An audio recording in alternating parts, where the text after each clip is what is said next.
As I suspected, 32 flavors. Look at that. Spider-Man No Way Home. $50 million preview. Easily pandemic record. Easily should have said easily best or easily beat pandemic record. All time for Sony. Beats The Last Jedi and Infinity War. $100 million on Friday likely. Now, do I think that that could happen personally? I'm not too sure on that. Do I hope it does?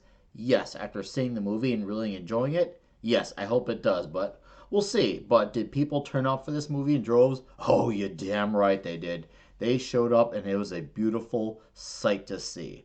Now, I'm going to say, guys, like, this crushes all those bullshit narratives that we've been hearing about. Oh, but the people are scared to go to gatherings. It's like they ignore that people gathered to like Lollapalooza and Riot Fest in Chicago, or even all the big sports events where thousands and thousands and thousands, gather for movies or music, and yet an auditorium for a theater is like 100, sometimes 200.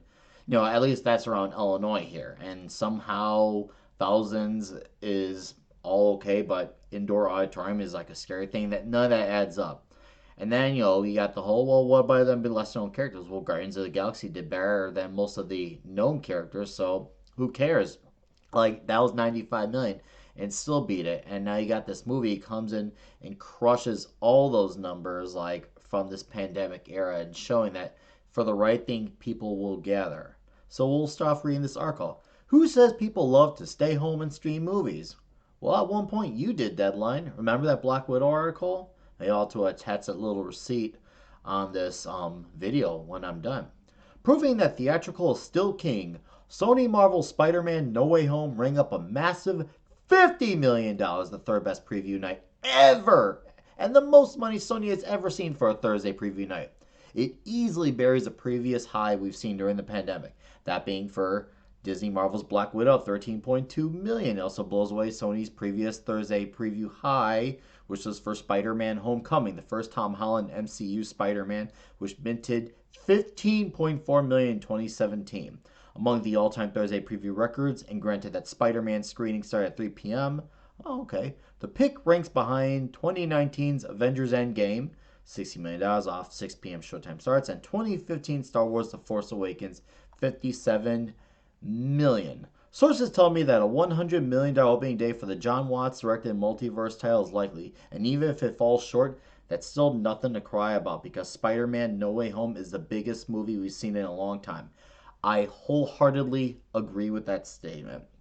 Obviously, not just because it beats all those like numbers, but really, that is not a shame to be, of 100 million your first night. Man, I think this would have been great if it had done like 60 million, but 100, like, that's a big fat gluten filled icing on the cake, and it's a beautiful sight to see. It really is. But let's keep going here.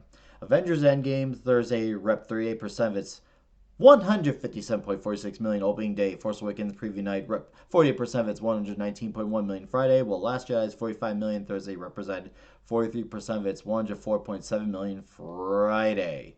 Wow, that is crazy, man. Like, just thinking about that. And I'm going to show you guys these numbers here. So, okay, we all saw Black Widow's numbers. Eternals did 9.5. Shang-Chi, aka Feng Shui, 8.8. So you got, what, 17, a little over 18, and then Black Widow, that's like a little over $31 million. Spider-Man crushed all those movies put together, not even close.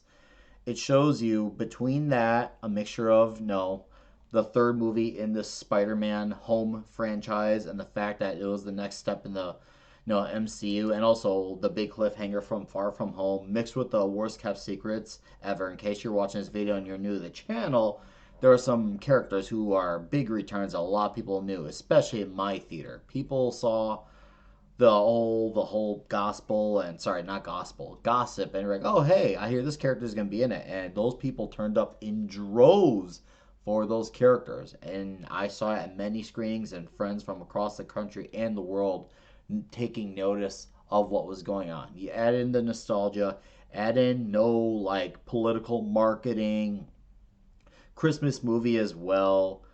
This was the right flick to bring the families out, to just bring the friends out, to bring everyone together, actually feel united and to enjoy something. I mean, yeah, sure, there's always been somebody to enjoy it, but mostly it seems like people are really enjoying it. And once again, proving it's not the Rona, guys. It's not the Omicron. A good movie, at least well advertised movie that shows good intent, people will come out for it. And this is something that people spent their money, their hard earned dollars on. They spoke out, they put their money where their mouth is, and they showed up in droves. Will Marvel Studios learn from this? Ooh, I don't know. Will Sony learn from this? I actually personally think they already have.